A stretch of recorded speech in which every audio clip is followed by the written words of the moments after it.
2004లో విదేశాలు తిరిగి వచ్చినప్పుడు పార్లమెంట్ నిజామాబాద్ పార్లమెంట్ అభ్యర్థిగా వచ్చినప్పుడు మండు టెండలో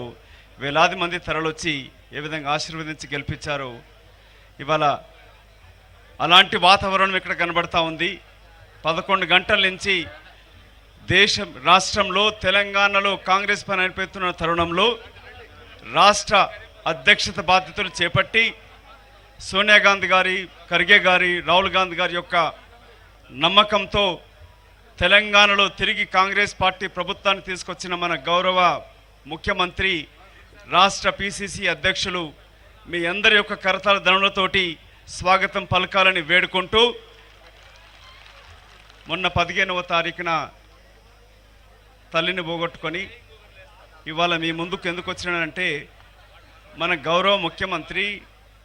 10 ఏళ్ల దుర్మార్గ పరిపాలన అంతమొందించి 120 రోజులలో ప్రజాపాలన తీసుకొచ్చి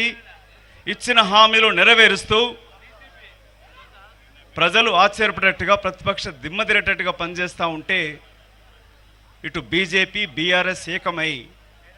మన ప్రియతమ నాయకుడు రేవంత్ రెడ్డి గారి నాయకత్వం ప్రభుత్వాన్ని కూలదూసే క్రమంలో మీరు మనమందరం ఉన్నామని చెప్పి గౌరవ ముఖ్యమంత్రి రాహుల్ గాంధీ గారిని ప్రధానమంత్రి చేయాలనే కలలు కంటూ తెలంగాణలో కనీసం 14 సీట్లు గెలవాలని చెప్పి వారు హామీ ఇవ్వడం, ఆ హామీని నెరవేర్చాలనంటే నేను మీరు మనందరం కూడా గౌరవ ముఖ్యమంత్రి గారికి చేతులతో ఒకసారి విశ్వాసం కలిగించండి. నిజామాబాదులో పార్లమెంట్ సభ్యుడిగా ప్రజానాయకుడు జీవన్ రెడ్డి అన్నను గెలిపిస్తామని చెప్పి మనము విశ్వాసం కలిగించాలి. ఒకే ఒక్క మాట, 10 సంవత్సరాలు మీ పార్లమెంట్ సభ్యుడిగా ఇక్కడ passport office, medical college, Telangana university, Gutpali Sagar ప్రాజెక్టులతోటి తెలంగాణ సాధించుకున్న చరిత్ర ఈ 10 సంవత్సరాలలో గత ముఖ్యమంత్రి కూతురు కానీ లేక బీజేపీ పార్టీ ఎంపీగా ఉన్న అరవింద్ కానీ మన జిల్లాకు చేసింది శూన్యం. ఉన్న చక్కెర ఫ్యాక్టరీ మూతబడ్డది, పసుపు బోర్డుకు పంగనామాలు పెట్టినాడు, అభివృద్ధి నోచుకోలే. గౌరవ ముఖ్యమంత్రి రేవంత్ రెడ్డి గారి నాయకత్వాన తిరిగి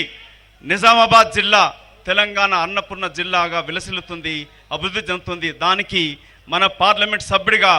అన్న జీవనాన్ని మీరు గెలిపించాలని చేతులెత్తి వేడుకుంటూ